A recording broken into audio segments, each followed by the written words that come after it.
Bueno, Nacho, hoy vamos a hablar de la otitis externa. En primer lugar, me gustaría que me dijeras, vamos a hablar de la otitis externa, ¿qué es el oído externo? ¿De qué está compuesto el oído externo? El oído externo es una de las tres partes en las que dividimos el oído, un externo, medio, interno, y consta del pabellón auditivo, la oreja en sí, conducto auditivo externo, que es un conducto que vehicula el sonido hacia adentro, y el tímpano, acaba en el tímpano. A partir del tímpano podemos decir... ¿El tímpano es del oído externo o del oído?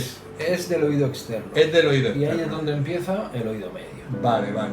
Y entonces, cuando decimos que una persona tiene una otitis del oído externo, ¿qué es lo que estamos diciendo? Una otitis es una inflamación por infección normalmente de cualquiera de estas partes o de todas ellas. Pero cuando hablamos del oído externo estamos hablando de una inflamación. Puede ser externa o media. O media. Claro, las otitis internas se llaman laberintitis o de otra manera, pero vamos que también puede... Pero ahora nos vamos a centrar en la otitis externa. Primero, ¿son muy frecuentes o no? Son bastante frecuentes. Una patología, sobre todo en verano, en primavera-verano, son bastante frecuentes. ¿Por el tema de las piscinas? Por el tema de piscina, de baño, de agua, de humedad, de pérdida de las condiciones de integridad de la piel y de las membranas. Y de las membranas. Y como es una infección, estará producida por distintos gérmenes, sí, ¿no? Sí. Puede ser bacteriana, vírica y fúngica también. Por hongo. ¿Y los síntomas son similares o no? Son parecidos, sí. Los principales síntomas fundamentalmente es dolor. ¿El dolor donde señala? Dolor en el oído y en la zona. En la zona. Cuando le aprieta ahí un poquito... Ese es un signo que nos indicaría una infección del oído externo. ¿Y normalmente les da fiebre o no? Puede ser, sí. Pero no muy alta, pero no muy alta. Pero normalmente, o sea, hemos dicho que hay bacterianas, víricas y por hongo, fúngicas, ¿no? Sí. Y que los síntomas son similares. Son similares, dolor y taponamiento. Taponamiento es que oímos menos, ¿no? Que se bloquea el conducto y por tanto la conducción del sonido. Vale. A veces también puede haber cierta supuración. Eso es lo que se llama otorrea. Otorrea, sí. Otorrea, que es cuando te sale, eso sería pus que te sale por ahí, pero eso ya a veces no es pus, son secreciones. Son secreciones junto con la aguilla, aguaza, sí. Vale. ¿Y el diagnóstico cómo se hace? El diagnóstico fundamentalmente clínico. La clínica. Y por otoscopia. La otoscopia es que metéis el aparatito ese. Sí, tenemos un otoscopio que a veces es incluso un microscopio con aumento, que miramos el oído y que nos permite trabajar con las dos manos.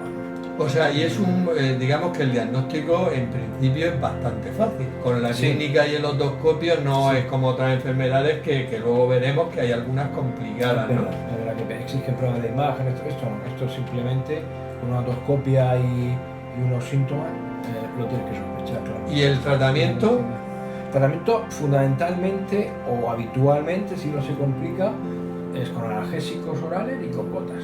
Con gotas, o sea que de entrada, digamos que antibióticos por vía oral. Por vía oral no. En la mayoría de los casos. En la mayoría de los casos no, hay casos especiales, pero si quieres los comentamos, porque son sobre todo de los diabéticos, que tú conoces también, y que sí que exigen un tratamiento intenso. A veces intravenoso y a veces hospitalario. Y a veces hospitalario, pero por ejemplo que un niño de 3, 4 años que tiene una otitis, que viene de bañarse 8 horas al día en un agua más o menos limpia, más o menos sucia, depende de la piscina, en esta época que venga con un dolor, lo normal es eso. Nosotros miramos, vemos las condiciones del conducto, del tímpano, a veces no se ve el tímpano y hay que limpiarlo con una cánula que nosotros aspiramos y con eso normalmente, y unas gotas que llevan antibióticos. Suele ser en un plazo de tiempo, la duración. Unos 7 días. 7 días, o sea que esos 7 o 10 días sí que hay que mandar. Y si es de la piscina o en el mar o tal, ¿se le aconseja que no se bañen durante unos días o se pueden bañar con tapones? Durante los días que está o que padece el sujeto de la infección, no debería bañarse. No debería bañarse. Es una de las condiciones que nosotros decimos, una de ellas es no mojar. No mojar el oído. Y los antibióticos por vía oral o incluso, como has comentado, intravenosos se reservan para otros casos. Casos más graves. O casos rebeldes, o personas con inmunodeficiencias, o diabéticos mal controlados de larga evolución, porque en esos casos sí que suelen tener fiebre alta o eso. No. Fundamentalmente las otitis de los diabéticos mal controlados, que se llaman otitis maligna, tiene una mortalidad muy alta y es muy característico el dolor. Hay que sospecharlo. Cuando el dolor es muy intenso. Muy intenso.